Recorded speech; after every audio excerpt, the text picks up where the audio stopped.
From a guitar god rewriting the national anthem at Woodstock to a symphonic pop song about space travel that became a cultural touchstone, to a band singing their own funeral song while taking over the world. Number 1. Whole Lotta Love, Led Zeppelin. You need cool air, baby, I'm not fooling. I'm gonna sing. That opening riff, it might as well be the birth of heavy rock. Whole Lotta Love wasn't just Led Zeppelin's breakout hit. It was the moment rock dropped its pants, lit a cigarette, and decided to get filthy. Jimmy Page's guitar roars.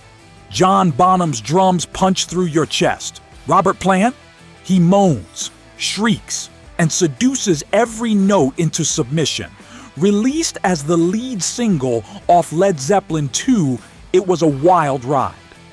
There's that middle section, all psychedelic panning, theremin screams, and sonic chaos that made parents terrified and kids obsessed. Radio stations didn't know what to do with it. It was too long, too weird, too sexual. But the public didn't care. It climbed the charts, blew minds, and cemented Zeppelin as the new gods on the block. Whole Lotta Love changed the rules.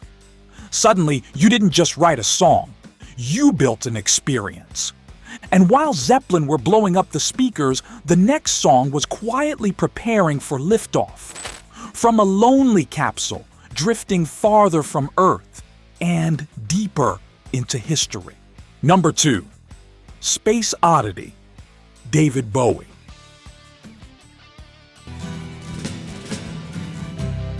Ground control to Major Tom. Ground control to Major Tom. A single line, a fragile acoustic chord, and just like that, rock music left Earth. Space Oddity wasn't just David Bowie's first hit. It was the origin myth of an icon, and the most beautifully lonely song of 1969. Timed perfectly with the Apollo 11 moon landing, it told the tale of an astronaut drifting off into the star. Intentionally or otherwise. But really, it was about isolation, identity, and losing touch with what used to feel safe. The arrangement is haunting. Mellotron swells, reverb-heavy guitars, that distant countdown. Bowie sings with this soft sadness, like he knows something the rest of us don't. At the time, it was weird. Too weird. But it stuck. And decades later, Space Oddity is revered as one of rock's greatest storytelling songs. It made Bowie a star. It made Major Tom immortal. And it reminded us that even in a decade full of revolution, some journeys were meant to be taken alone. But if Bowie took you to space, the next band took you 6 feet under, with a farewell track that shook the world before the curtain had even closed. Number 3, The End, The Beatles.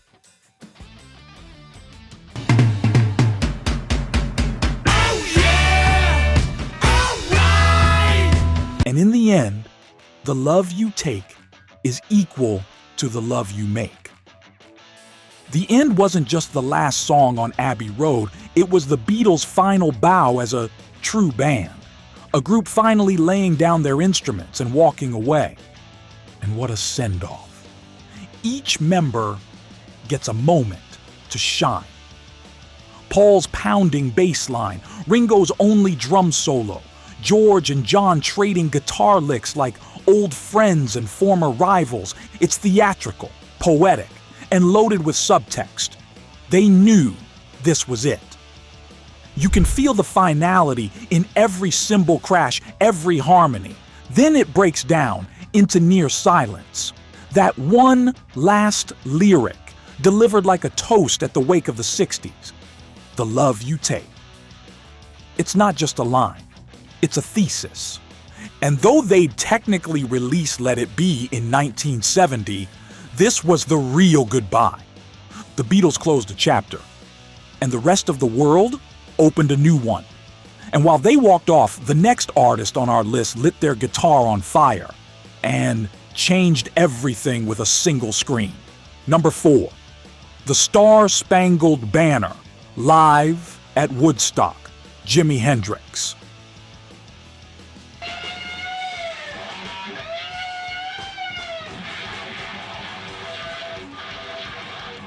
No words, just a guitar, howling, screeching, bleeding red, white, and blue. Jimi Hendrix's performance of the Star-Spangled Banner at Woodstock wasn't a cover. It was a protest, a masterpiece, and a sonic revolution. It starts clean enough, but soon Hendrix begins to bend and twist the melody, turning bombs bursting in air into literal bombs made of distortion, screams, machine gun feedback. Suddenly, the national anthem wasn't about pride. It was about pain. Vietnam. America's fractures. And he did it at 9 a.m. to a crowd half asleep and half gone. But it didn't matter. That moment was bigger than the festival, bigger than Hendrix. He didn't say a word, but his strat screamed for every kid drafted, every protester beaten, every American questioning what the flag even meant anymore. That performance was taped, analyzed, dissected, and revered for decades after. Because in under 4 minutes, Jimi Hendrix showed that a guitar wasn't just an instrument. It was a weapon, a prayer, a mirror. And if Hendrix turned the anthem upside down, the next song flipped blues rock on its head, using an old riff to make something dangerously new. And we flip on our head if you do not subscribe to Rock and Shock right now. Number 5, Bad Moon Rising, Creedence, Clearwater Revival.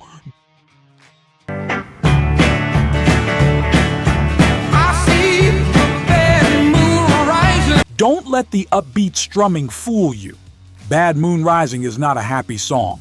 Released in April 1969, it's John Fogerty at his most apocalyptic, singing about hurricanes, earthquakes, and violent unrest, with a grin so wide it's almost sarcastic.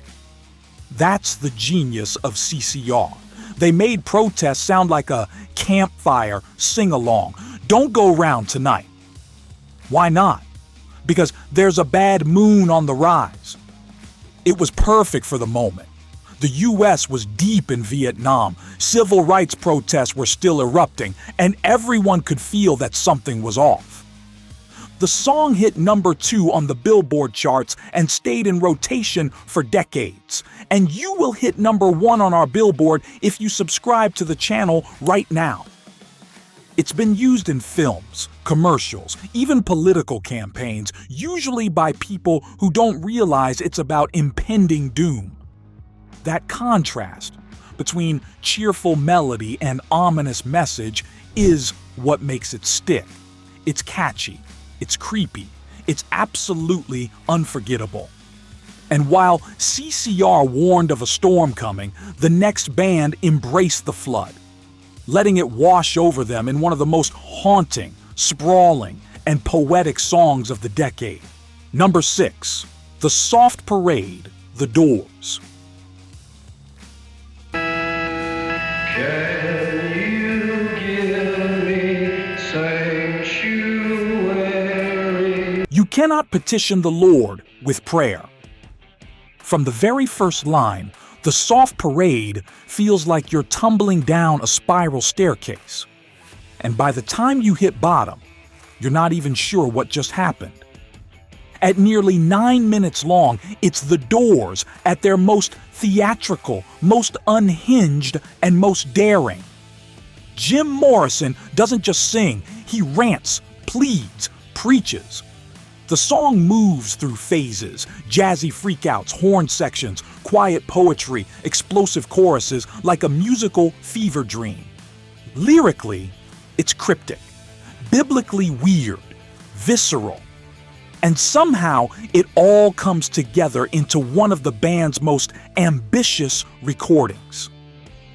The Soft Parade never charted like Touch Me or Light My Fire, But real fans know this is Morrison in his truest form. Wild, flawed, brilliant. And in a year where everything was shifting, breaking, and burning, it fit the chaos perfectly. And while Jim was channeling chaos into art, the next band stripped everything back, crafting a southern rock anthem that still smells like gasoline and sweet tea. Number 7, Midnight Rider, the Allman Brothers Band. I got to run to keep from hiding. You can hear the dust in the chords. Midnight Rider is a southern rock hymn, all swampy grooves, outlaw lyrics, and that unmistakable sense of runaway freedom. Written by Greg Allman and roadie-turned-songwriter Robert Kim Payne, the song was born out of a real-life escape. Allman actually broke into Capricorn Records' studio in Macon, Georgia to sneak in and record the demo, stealing back his own gear and sneaking out the back. That energy? You feel it in every note. The lyrics are classic outlaw poetry. I've gone past the point of caring, some old bed I'll soon be sharing. It's a song about being on the run, not just from the law, but from love, loss, and yourself. With its subtle percussion, haunting harmonies, and that winding acoustic line, Midnight Rider isn't bombastic. It's cool, quiet defiance. It didn't blow up the charts immediately, but over time, it became the Allman Brothers track that other artists covered, fans clung to, and Southern rock was built on.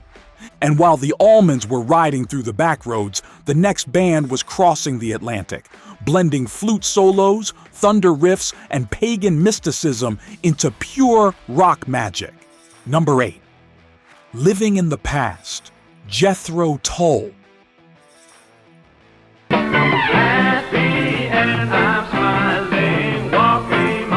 Try to clap along. I dare you. Living in the Past is Jethro Tull's weirdest and most deliciously off-kilter hit. Set in an uncommon 5/4 time signature, the song messes with your rhythm from the jump, and then layers it with jazz flute, strings, and a groove that refuses to behave. But underneath the odd time and quirky delivery is something deeper. It's Ian Anderson throwing shade at modernity, nostalgic, sarcastic, and a little bitter. It's a protest against consumerism, conformity, and the death of something simpler.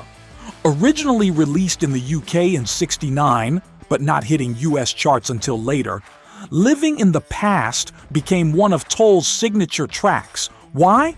Because no one else was doing this. It was jazzy, psychedelic, anti-hippie, and anti-establishment. And yet, it felt like something a Renaissance wizard might have written after 3 bong hits. And it worked. Living in the Past was weird, but unforgettable. And if Jethro Tull bent time, the next band went straight for the gut, with a blues rock anthem about heartbreak that still hits like a beer bottle to the chest. Number 9, Oh Well, Fleetwood Mac.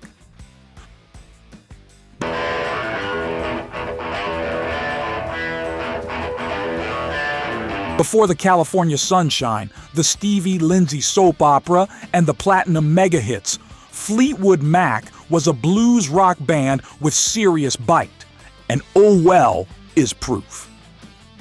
Released in 1969 and driven by Peter Green's razor-sharp guitar and deadpan delivery, the song starts with a riff that could cut glass. It's funky, raw, and way ahead of its time. Lyrically, Green shrugs his way through pain and sarcasm. I can't help about the shape I'm in. I can't sing. I ain't pretty, and my legs are thin. Self-deprecating and deadly honest.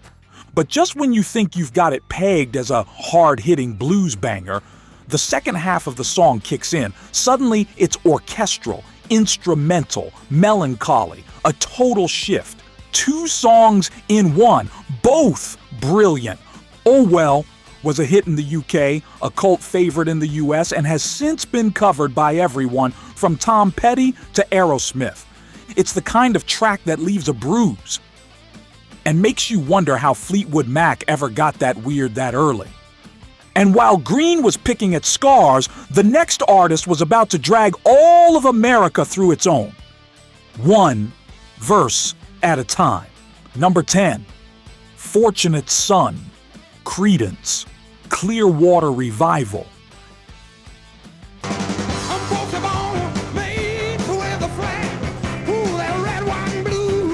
2 minutes and 20 seconds. That's all CCR needed to deliver one of the most powerful protest songs in rock history. Fortunate Son wasn't just a Vietnam-era anthem. It was a bullet aimed at the elite, the politicians, the privileged, the rich kids waving flags while poor kids got shipped off to die. John Fogerty's voice is all spit and fury. That guitar riff, like a switchblade in a back alley. Released in the fall of '69, Fortunate Son captured the national mood better than any speech could. It ain't me. I ain't no senator's son. Simple, brutal, unforgettable. It didn't need studio tricks or psychedelic effects, just honesty and volume. The song was banned from Armed Forces Radio but blasted through college campuses, protests, and underground stations like wildfire. Decades later, it still slaps, still protests, still resonates. Whether it's playing behind a Vietnam montage or a modern political ad, it hits like the first time, every time. And while CCR was taking on the war machine, the next band was building their own army of harmonies, hair, and a southern fried groove that went straight to the soul. Number 11, Green River, Creedence Clearwater Revival.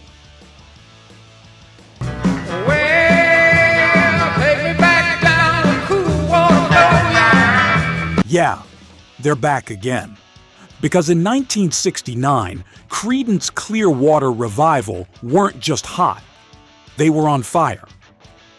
Green River is a swamp rock fever dream, dripping with nostalgia, twang, and backwoods soul.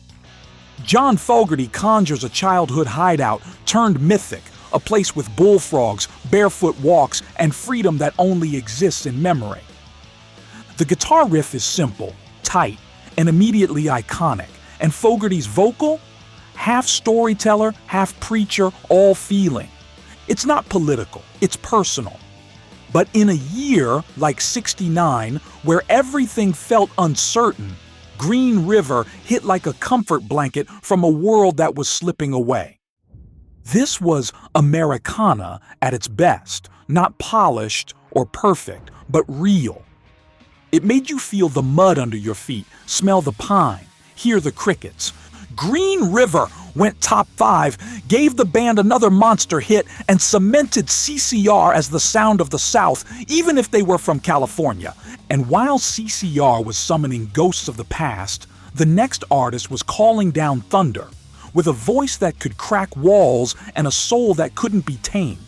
Number 12, Try, just a little bit harder, Janis Joplin. Try.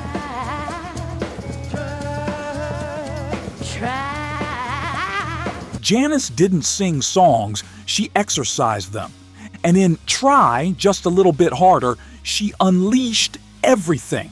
Grit, passion, heartache. Like her life depended on every single note.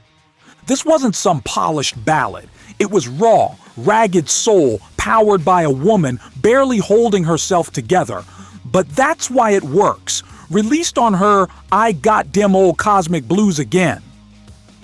Mama album in '69, Try, is a masterclass in emotion.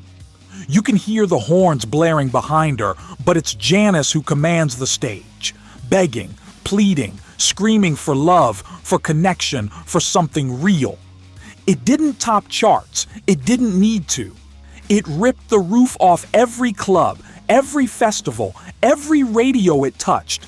Janis Joplin didn't live long, but in this song, she left a piece of herself so honest and untamed it still gives listeners chills. And while Janis howled at the heavens, the next band turned inward, fusing folk, rock, and heavenly harmonies into a farewell track that sounds like a whispered secret from the soul.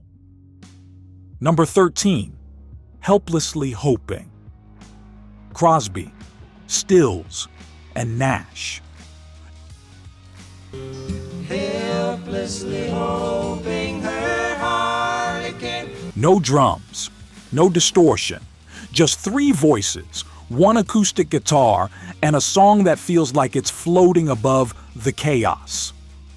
Helplessly Hoping is pure Crosby, Stills, and Nash magic, a delicate harmony stack that somehow feels more powerful than a stadium full of amps.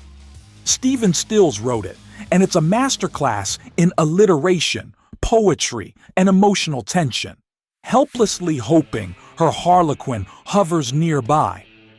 It's not just lyrical, it's literary. And yet, somehow, it's still hooky as hell. Released on their debut album in 1969, this track wasn't a chart topper, but it became a fan favorite, a folk rock staple, and the kind of song that made entire festival crowds go silent. Their harmonies don't just blend, they bleed into each other, full of sadness, longing, and unresolved love. It's not loud, it's not angry, but it's unforgettable. And while CSN whispered their truths into the mic, the next band cranked the amps right back up, delivering a riff-heavy monster that paved the way for generations of hard rock to come. Number 14, I'm 18, Alice Cooper.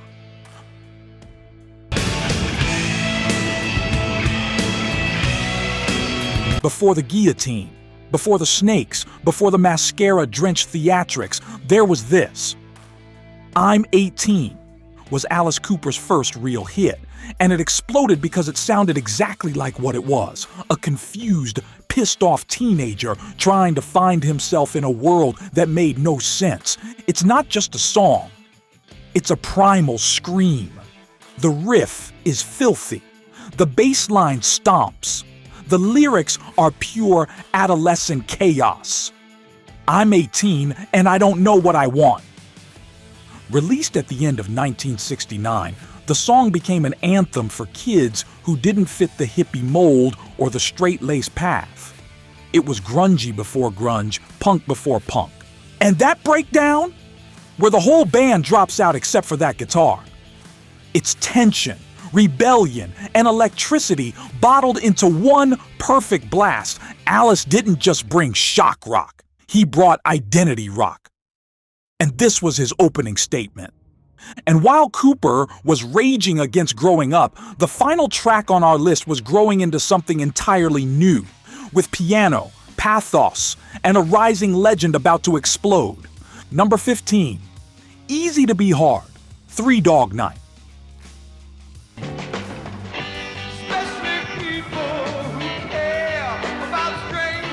It's smooth, it's soulful, and it's surprisingly heavy, if you're really listening.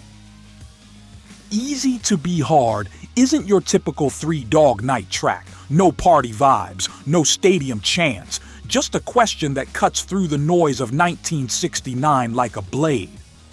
How can people be so heartless? Originally from the musical Hair, the band transformed it into a soul rock ballad with a message. Chuck Negron's vocals are full of ache and disbelief, aimed at anyone who talks love and peace but lives with cruelty and distance. It was a hit, hitting number 4 on the Billboard charts, but it also struck a nerve. Because as the summer of love faded and the realities of war, division, and disillusionment took over, this song was exactly the question people were afraid to ask.